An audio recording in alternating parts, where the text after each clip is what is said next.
পটুয়াখালীতে বৃদ্ধা মাকে মুরগির খোপে আশ্রয় দিয়েছেন সন্তানরা। দর্শক, একটি মর্মান্তিক ঘটনা জানাতে যাচ্ছি আপনাদের, যা শুনলে আসলে আপনার চোখ থেকে পানি বের হবে।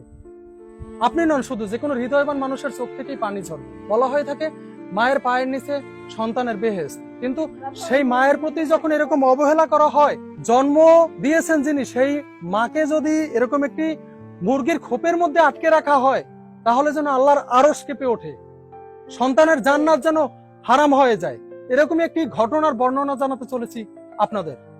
যে মা বাড়ি বাড়ি ভিক্ষা করে সন্তানদের লালন পালন করে বড় করেছেন, সেই গর্ভধারিণী মায়েরই আজ আশ্রয় হয়েছে মুরগি রাখার খোপে।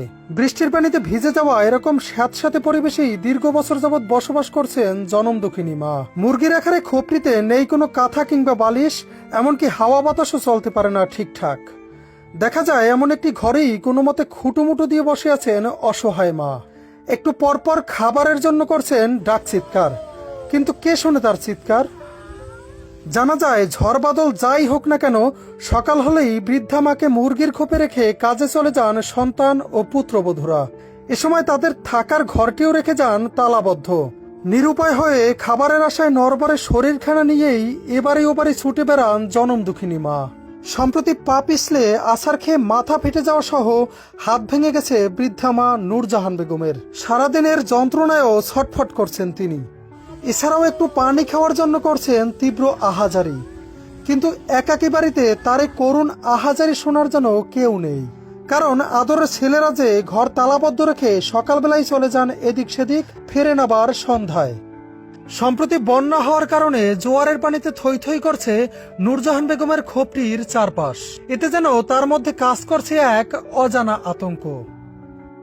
দুঃখজনক এমন ঘটনাটি ঘটেছে পটুয়াখালী সদর উপজেলার লাউকাঠি ইউনিয়নের দক্ষিণ লাউকাঠি গ্রামে। অবহেলিত বৃদ্ধা মায়ের দুই সন্তানদের কাছে এ বিষয়ে জানতে চাইলেও তাদের কোথাও খুঁজে পাওয়া যায়নি।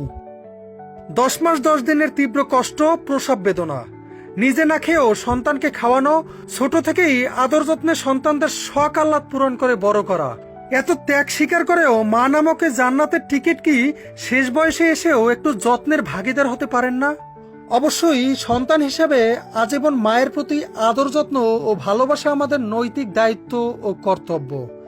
এজন্য প্রয়োজন আমাদের মানবিকতা বোধের, শিক্ষিত হওয়ার আগে প্রয়োজন মানুষ হওয়ার। তবেই পৃথিবী হবে আরো সুন্দর, শান্তিময়। সোহাইব মাকসুদ, নূর নবী, পটুয়াখালী নিউজ।